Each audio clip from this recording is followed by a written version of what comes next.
அல்லேலூயா. ஒரு அம்மா புடிச்சிட்டு வந்து பாட்டி இவன் மேல கல்லெறிஞ்சு கொள்ளணும், என்ன செய்ய? ஏசப்பா உன்கிட்ட பாவம் செய்யாத எடுத்து சொல்லிருப்பா அப்படின்னு. உன்னிடத்துல பாவம் இல்லாதவன் இவன் மேல என்ன பண்ணு? ஒருத்தம் கூட எரியல. உண்மைக்கே யூதர்கள் மிக மிக உணர்வுடையவர். யூதர்கள் நம்ம ஆளுங்கன்னா கல்ல எரியாம போனோம்னா நம்மளும் இந்த பாவத்தை செய்யறோம்னு சொல்லி இவர் புரிஞ்சுக்குவாருடா. அதனால மொத கல் நம்ம கல்லால இருக்கு சொல்லி ஆளாவது கல்ல எடுத்து எல்லா கல்லும் ஒண்ணு போல மேல விழுந்துரும். ஆனா யூதர்கள் அப்படி அல்ல. நம்ம இன்னைக்கு குற்றம் இல்லைன்னு சொல்லி குற்றம் செஞ்சவங்க விளங்க பண்றதுக்கு எத்தனை யோசனையை தேர்வோம் தெரியுமா?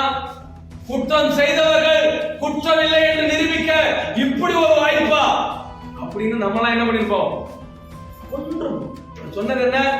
பாவம் செய்யாத ஏறி நானும் பாவம் செய்ய நானும் பாவம் செய்ய நம்மளாம் என்ன பண்ணிருப்போம்? நின்றுப்போமா? நின்றுக்க மாட்டோமா? நின்றுப்போம். ஆனா அவர் உண்மைக்கு யூதர்கள் உணர்வு உள்ளவங்க உணர்த்தப்பட்டார். நான் பாவி, எனக்கு அந்த தகுதி இல்லை அப்படின்னு அப்படியே போனாங்க. ஏசுனார் மட்டும் தான் இருக்கிறாரு. இன்னும் பார்த்தா ஏசுனார் கேட்கிறாரு, யார் உன் மேல கல்லெறியாமா அப்படின்னு கேட்கிறாரு. இல்ல நானும் உன்னை ஆக்கிரமிப்பு உட்படுத்த விரும்பல, இன்னி பாவம் செய்யாம அப்படின்னு இருக்கிறாரு. அந்த உள்ளத்துல இருந்த நதி அவருடைய வாழ்க்கையை அல்லேலூயா.